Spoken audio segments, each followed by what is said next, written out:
Alexis Corbière, bonsoir. Bonsoir. Merci d'être là, porte-parole de Jean-Luc Mélenchon. Alors, on va pas discuter les chiffres, il y a 30 Beaucoup 000, de monde. 50 000, 100 000. Ah ouais. Non, 100 000, oui, la 100 000. place était pleine, Bon. mais non, mais Ouais. c'est beaucoup de monde. Alors, beaucoup de monde, assurément. Alors, la Et place, de loin, le plus grand rassemblement, sans doute tout candidat Ouais. confondu, qui ait jamais été organisé durant cette campagne. par parenthèse, c'est la place où le 11 janvier 2015, il y avait la grande manifestation Charlie. Là, elle était noire de monde. Ça restera presque inégalé, mais enfin, beaucoup de monde, quoi qu'il en soit. Oui, il y la a eu une de plus de Libération. monde ce jour-là où quasiment, je sais pas, 1 million de personnes avaient manifesté en France. La Nous une n'étions de pas 1 million Libération, dimanche.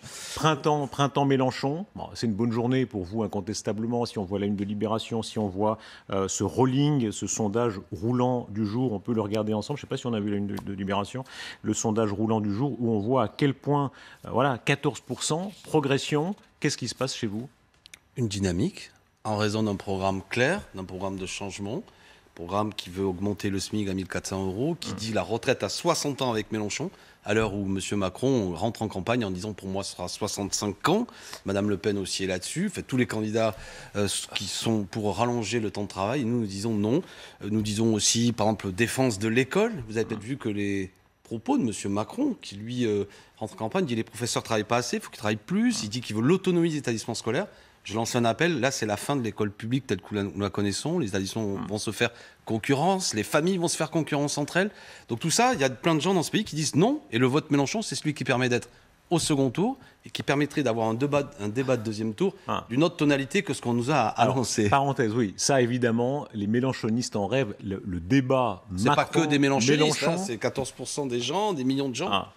Qu'est-ce que ça changerait, ce débat-là? On se rappelle évidemment le débat Macron-Le Pen, Macron-Mélenchon, c'est quoi pour vous? Dans un pays, vous savez, où le bilan du macronisme, pour dire la chose, c'est que désormais 5 personnes de ce pays possèdent autant que 40% de la population, c'est-à-dire que 27 millions de gens, jamais les inégalités n'ont été aussi fortes. Macron-Mélenchon, c'est le candidat d'un côté des riches avec M. Macron et celui qui dit qu'il faut un partage des richesses pour que notre pays soit meilleur, soit une république vraiment, le candidat qui mettra en place une transition écologique, le candidat qui dirait ces institutions de la 5e République qui permettent de gouverner contre le peuple, sans lui, même quand l'abstention est massive, il faut en changer. Donc ce serait une respiration politique merveilleuse pour le pays. C'est possible, c'est à portée de bulletin. Alexis Corbière, si vous dites vrai, et si Emmanuel Macron fait un clin d'œil à droite, il y a du bon sens à ça quand on regarde le sondage, parce que c'est sur sa droite qu'il y a des voix à grappiller. Parlons de vous. Où est-ce qu'il y a des voix à grappiller quand on regarde le sondage roulant du jour? 14%, c'est très bien. Beau progrès, bravo. Il faut aller à plus, parce que vous n'êtes pas encore... Alors, où est-ce que vous avez des voix? Où sont les réserves? Parce que le même sondage, le rolling, quand on le lit dans le détail, il nous dit qu'à ce stade, c'est 70% des gens qui pensent aller voter, et je pense qu'on peut encore monter à 75%, 80% de participation. Bon, et mais les abstentionnistes, tout le monde peut s'en réclamer. J'entends bien, non, mais je ne sais pas que je m'en réclame, c'est que je sais que sociologiquement, à l'heure actuelle, toutes les études nous montrent que c'est plutôt les milieux populaires, ouvriers, employés, des gens qui ont à gagner à la victoire de Jean-Luc Mélenchon, concrètement pour eux, pour leur fin de mois, pour leurs enfants, pour l'école, pour leur logement. Bon, donc ces gens-là, s'ils rentrent dans l'élection, et je les invite à le faire, c'est pourquoi je reproche que M. Macron ne veuille pas faire de débat en discutant avec les autres candidats, parce qu'une élection, c'est pas seulement se rendre dans un bureau de vote, c'est la délibération de ce que vous faites ce soir, vous en parlez, vous aidez à ça, pour que chaque citoyen puisse se dire, tiens, je pensais peut-être que ce candidat apportait une réponse, mais lui, c'est pertinent ce qu'il dit. Et là, à l'heure actuelle, c'est pour ça qu'il faut faire campagne. Hier, on a montré une force, et moi, en plus, pour terminer de vous répondre, il y a 5 ans, au même moment, peu ou prou, on était au même point dans les sondages. Et à la fin, on est monté. Donc le second tour, mais vous avez raté la dernière marche il y a 5 ans. Et précisément... oui. On n'a pas gagné, mais... c'est ce qui s'appelle rater la dernière marche. Mais je vous assure d'une chose, à 3 semaines du vote, on n'était pas au même niveau. Je vais vous dire une différence avec il y a 5 ans que j'ai remarqué au même meeting. Il y a 5 ans, mes amis criaient sur la place de la République « Résistance ». Cette fois-ci, hier, ils criaient « On va gagner ». Il y a un état d'esprit différent. C'est-à-dire que la victoire, ou du moins le second tour est possible. Et on n'était pas à 3 semaines du vote. Et cependant, Alexis Corbière, est-ce que vous ne retrouvez pas les démons d'il y a 5 ans, c'est-à-dire très grande force d'entraînement, mais cette image trop brutale, trop violente, on en parlait tout à l'heure sur ce plateau, c'est le pantin Macron, c'est-à-dire l'effigie d'Emmanuel Macron jetée en l'air, qui retombe par terre, à Nice, avec présenté ce nez crochu tout à l'heure sur ce plateau. C'est de l'imagination, ça, selon vous? Total. Non, mais c'est même déshonorant pour ceux qui pensent ça. À Nice, c'est des amis de Nice, je me suis renseigné, on appelle ça un paillassou. On a pour habitude, vous savez, à Carnaval, on brûle quelqu'un. Et là, il me semble que c'est l'effigie d'Emmanuel Macron. On peut trouver ça plus ou moins réussi. C'est un masque qui se vend sur Internet. Alexis Corbière, vous savez bien, c'est pas quelques zozos seulement. Jean-Michel Apathy qui était là, Valérie Nataf qui était à votre place, Ouais. mais aussi beaucoup de commentateurs qui ne sont pas spécialement Pardon, vos je comprends. ennemis, Qu'est-ce que vous voulez, qu'est-ce que vous considèrent entendez que le nez crochu d'Emmanuel Macron représenté comme ça renvoie à tout l'imaginaire, ancien banquier de chez Rothschild, Mais est-ce monde que c'est juif, pas ce- lobby juif. Non, mais Vous c'est- contestez tout ça? Évidemment, mais c'est déshonorant. Oser. Est-ce que je suis antisémite, monsieur? Non, non, je vous pose la D'accord. question. Non, mais que quelque chose soit clair. Je vous Donc accuse vous voyez pas de bien. ça. Non, Je mais dis vous accusez simplement, pas, mais vous Quand sous-entendez. il y a eu l'affaire, après l'affaire des Non, mais- quilles, après des années, pardon, Je vous en après prie. des années où Non, mais on c'est trop remet sur le grave tableau. de parler de ça, c'est pas sérieux. Je veux dire, y compris même, c'est des gens portent même les stéréotypes de l'antisémitisme qui, quand ils voient un personnage, une fois de plus, hein, c'est pas les gens qui ont fait le masque, hein, ça s'achète sur Internet. Parce que le nez serait un peu fort, alors on dit c'est des antisémites, c'est absurde. Non, il y a dans ce pays, vous savez, beaucoup de gens qui ont des nez forts qui sont pas juifs. Les juifs n'ont pas des gros nez, hein, je vous le dis, ni des grandes oreilles. D'accord. Donc tout Mais ça les est absurde. caricatures sont comme ça, effectivement. Non, mais là, c'est pas le sujet. Écoutez, c'est le paillassou, on Allez, jette en l'air. donc ça le veut dire, là, président. vous l'assumez complètement, ce alors, ce qui- paillassou en l'occurrence? Mais ça, c'est pas une décision de la campagne, hein. C'est Ouais, des ouais. gens dans la manif qui font des choses. Ouais. Mais il y avait plutôt un côté farce et gag. On trouve ça plus ou moins marrant. Et je comprends que M. Macron lui-même, ça l'amuse pas de se voir sauter en l'air. C'est pas le sujet. Moi, je retrouve des choses. Chaque fois, c'est pareil. Au bout d'un moment, l'élection, alors on nous invente, on nous diabolise, on nous sort des sujets. Alors, il est l'ami de Poutine. Tous les vilains de la terre Alors, sont nos copains. On va reparler de Poutine et Non, mais, d'Ukraine, pardon, mais alors, les mêmes parlons qui d'un disent ça sujet. souvent sont ceux qui Alors, accueillent Poutine. Là, il n'y a pas de problème. Sur la Hidalgo, elle accueille finance. Poutine. Macron accueille Poutine. Alexis Corbière, sur la finance, si on met de côté complètement ces débats, on Ouais. vous a entendu là-dessus. Il y a un sujet qui fait écho à ce que vous dites depuis longtemps, c'est la polémique actuelle sur McKinsey, cabinet de conseil privé. Quel scandale. Enquête du Sénat sur le fait que McKinsey aurait profité d'une forme d'optimisation fiscale. Alors ça rejoint évidemment un argument que vous avez très souvent. Ils ont menti devant le Sénat d'ailleurs. Quand ils ont été auditionnés par le Sénat, il me semble, si je ne dis pas de sottises, qu'ils ont prêté serment, la question leur a été posée, et ils ont dit qu'ils payaient des impôts en France. Quel- C'est très grave, il y a un parjure.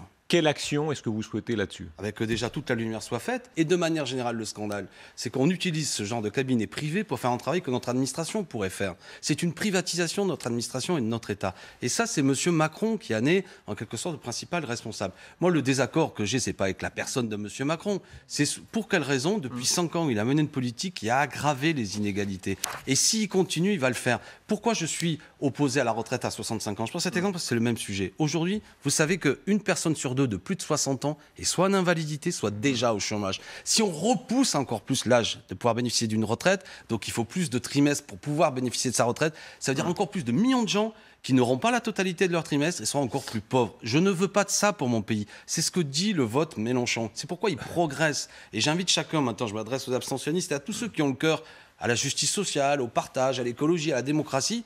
Il y a un bulletin qui peut le permettre aujourd'hui. Ne ratons pas l'occasion. C'est un vote efficace qui permet de le faire.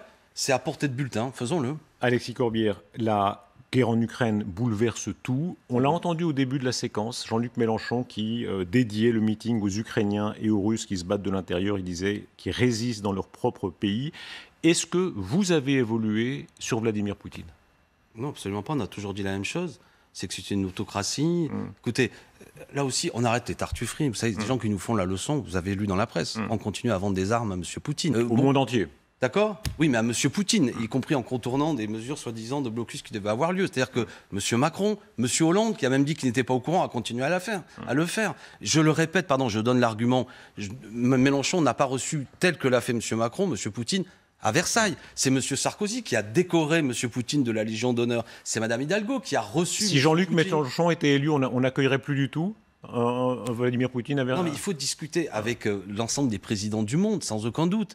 Le sujet n'est pas celui-là, mais vous commencez la discussion en sous-entendant, je ne sais trop quoi, qu'il y aurait une proximité avec M. Poutine. Et pour autant, quand vous recevez un ami de M. Macron, vous ne dites pas votre président, il est proche de M. Poutine. Ça vous semble une évidence que le président de la France discute avec je veux dire, des présidents d'autres pays. Ce que je souligne, c'est le côté hypocrite, tartuffe, politicien, menteur, de ceux qui, parce qu'ils sont souvent, pardon l'expression triviale, à la ramasse électoralement, aujourd'hui n'ont plus qu'une seule cible, M. Mélenchon. Et notamment des gens, je le dis, je vais la citer, Mme Hidalgo, n'a plus rien à dire aux Français, plus rien à dire sur l'emploi, plus rien à dire sur les retraites. Mélenchon.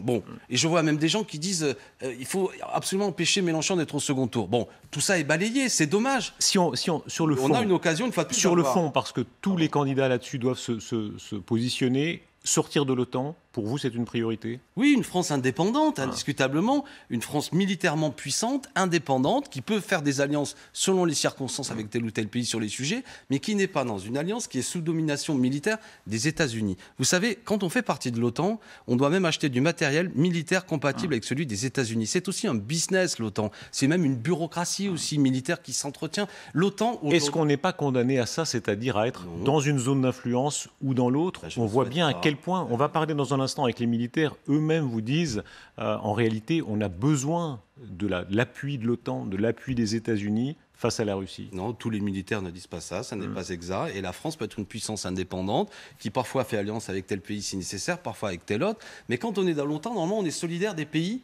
aussi qui en font partie. Par exemple, si la Turquie, qui déclarait une guerre à un pays, et dernièrement, quand elle bombardait, y compris nos amis, on devrait être solidaire de la Turquie. Moi, je ne suis pas du tout pour me faire entraîner dans un conflit, parce que la Turquie de M. Erdogan entretient quelque chose.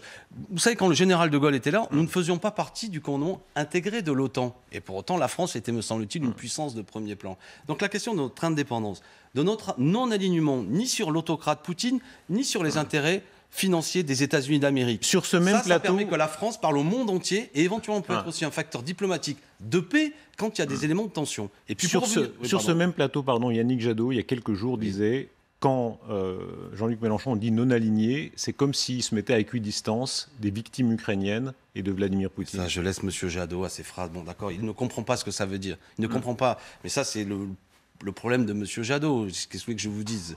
Non, tout le monde comprend bien ce que ça veut dire. Nous n'avons pas fondamentalement les mêmes intérêts que les États-Unis d'Amérique, qui ont aussi des intérêts financiers à entretenir certains désordres du monde, à entretenir un modèle économique. Nous n'avons pas les mêmes intérêts que la Russie de M. Poutine. Mais dans le conflit, et vous avez raison de me poser la question, je ne renvoie pas à équidistance les agresseurs et les agressés. Le peuple ukrainien est agressé. L'agresseur s'appelle Poutine. Et enfin, je termine, puisque là aussi c'est l'occasion.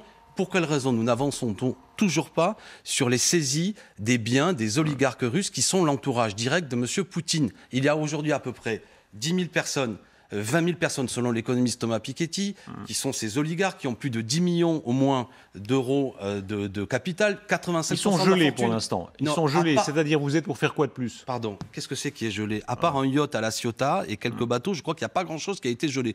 Pourquoi? Parce qu'on s'aperçoit à cette occasion que tous ces oligarques russes, mais du monde entier, sont dans des systèmes d'opacité totale. Et quand nous disons qu'il faut s'en prendre à la fraude et l'évasion fiscale, qu'il faut s'en prendre à ceux qui organisent l'optimisation fiscale, ce grand maquis confus, on ne sait plus très bien qui est à quoi, on s'aperçoit que quand on veut, là aussi, punir économiquement, financièrement, mettre à genoux l'entourage de M. Poutine, on est désarmé pour le faire.